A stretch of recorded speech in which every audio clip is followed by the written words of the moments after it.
മഞ്ഞൾ നടാൻ പോകട്ടോ. അതിന് മുന്നോടിയായിട്ട് ഇവിടെയൊക്കെ കിളച്ച് റെഡിയാക്കുവാണ്. ഇതൊക്കെ ചെയ്യുന്നത് ചേട്ടനാണ്. കായികാധ്വാനം മുഴുവൻ ചേട്ടൻ്റെ വകയാണ്. എനിക്ക് ഡ്യൂട്ടി എന്ന് പറഞ്ഞു കഴിഞ്ഞാൽ എന്തെങ്കിലുമൊക്കെ സഹായങ്ങളൊക്കെ ചെയ്ത് കൊടുക്കൽ മാത്രമാണ്. എന്ന് വെച്ച് കഴിഞ്ഞാൽ എന്തെങ്കിലും സാധനങ്ങളൊക്കെ എടുത്തുകൊണ്ട് വരാൻ പറയുമ്പോൾ അതൊക്കെ ഓടിപ്പോയി എടുത്തു കൊടുക്കുക. അതൊക്കെയായിരുന്നു എൻ്റെ ഡ്യൂട്ടി. പിന്നെ കുറച്ച് ചെടിച്ചട്ടിയൊക്കെ നിറയ്ക്കാനുണ്ടായിരുന്നു. ആ ചെടിച്ചട്ടിയൊക്കെ നിറച്ചു. അതൊക്കെയാണ് ഞാൻ ചെയ്ത കാര്യങ്ങൾ. പിന്നെ ചില ചെടിയൊക്കെ വെക്കണമായിരുന്നു, അതുമൊക്കെ ചെയ്തു. അപ്പോൾ ഞാൻ പറഞ്ഞിട്ടില്ലേ, ഇപ്പം മഞ്ഞൾ കൃഷിയെക്കുറിച്ചൊന്നും കാര്യമായിട്ടൊന്നും ഞങ്ങൾക്ക് രണ്ടുപേർക്കും അറിയത്തില്ല. പക്ഷേ ഇത് ഇഷ്ടം കൊണ്ട് ചെയ്യുന്നതാണ് കേട്ടോ.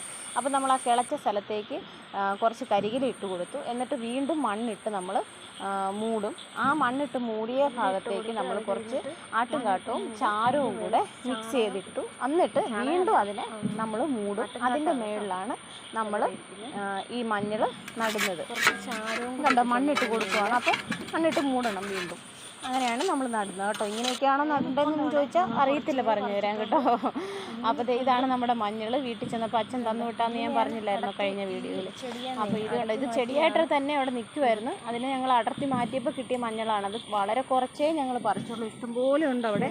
അപ്പോഴത്തെ നമ്മൾ മഞ്ഞളൊക്കെ നട്ട് കഴിഞ്ഞു. ഇതാണ് ഇതിൻ്റെ ഫൈനൽ ലുക്ക്.